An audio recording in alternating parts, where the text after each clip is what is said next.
and the Asia team, what is happening? What could be some of the factors, again, that limit our ability to document averted DALIs? And does this really say anything about our impact and whether or not we're able to affect any change?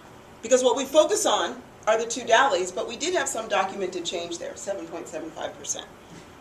So why do we think that there are only 2 DALIs in Laos? So a couple of things. You already noted that the targeted behavior was already high at baseline, 82.6%. But HIV prevalence was also pretty low.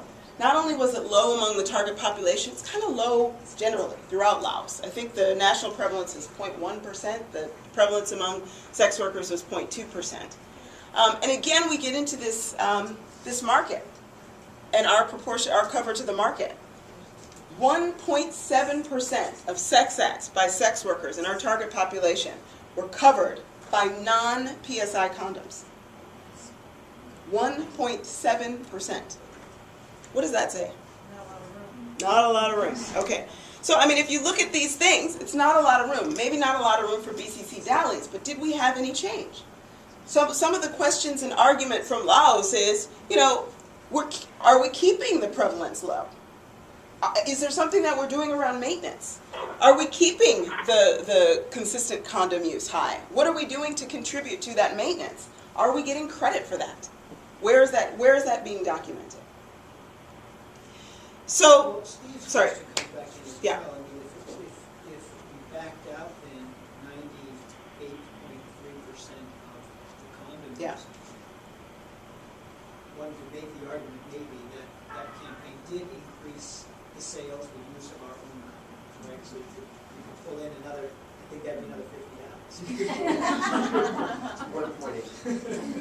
You pull in another 50 dollars. Yeah, I mean, it's definitely a good question. But should we target DALIs in a place like Laos? I mean, should we expect that there will be BCC DALIs? I don't mean DALIs, but BCC DALIs. Should we expect that there are any that would come from this program?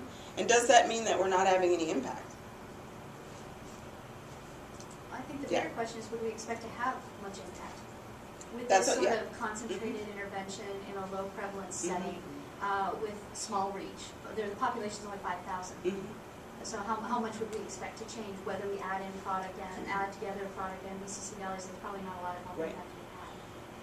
And this has been very helpful to Rob, actually. They've used this in Laos. Their whole strategic plan now is about making their program more relevant to the disease burden. I mean, it's 0.2% amongst this population, a very small population, already practicing the behavior that we want. So we're over 3 on that, right? Yeah. So they're trying to realign their That's program around what's really driving the disease.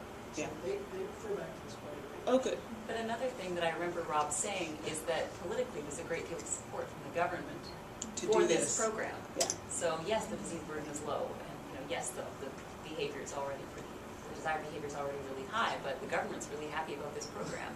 There's money for it. Right. And Yeah. they like it. Yeah. Perhaps we're contributing to standardization of behavior.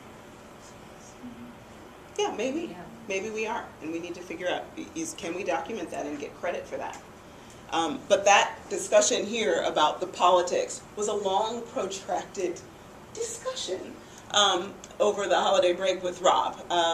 So it's good to know that they're looking at that, but that's kind of the last point here. How do we balance kind of donor demands, politics, and the EPI to implement both quality programs and programs that drive impact? Because the reality is, those of us who've worked out in our field programs or in the field, you know that there's headquarters, and then there's the responsibility that you have to local partners and the local context. So it's an issue, but we also need to figure out how we meet those demands and also ensure that we have quality programs. Not to jump down to the last point, but some of those demands limit our ability to conduct adequate formative research, to implement a program over a period of time that's realistic, where we could actually expect to see change.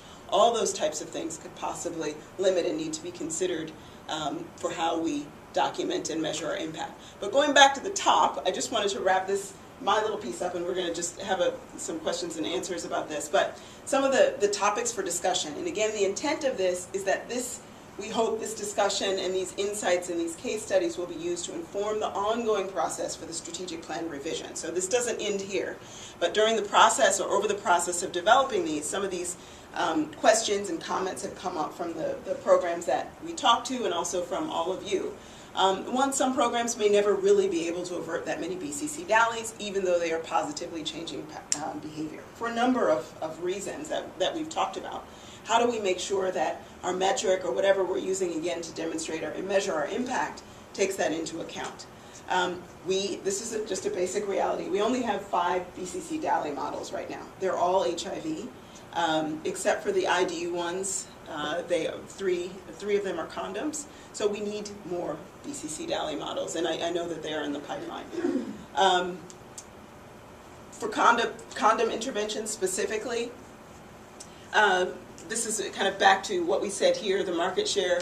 We ideally improve uptake of all condoms, PSI non-condoms, but the BCC DALY only counts non-PSI condoms. So there's a whole discussion about total market approach and how will that affect the way we measure our impact. This is really related to if we're growing the overall market, are we likely to grow the non-PSI, ideally we are, non-PSI condoms, and if that's the case, what impact will that have on the BCC DALYs globally, which is this point. The point before that, do we get credit for behavioral maintenance? This is kind of the point that we brought up here. Is this something that's happening in our programs? How might we consider that? Is that what's happening in Laos? And the last one I've already mentioned, how do we balance our demands with our need to ensure that our programs are quality? So back to the point of, do our programs really suck? Of course we all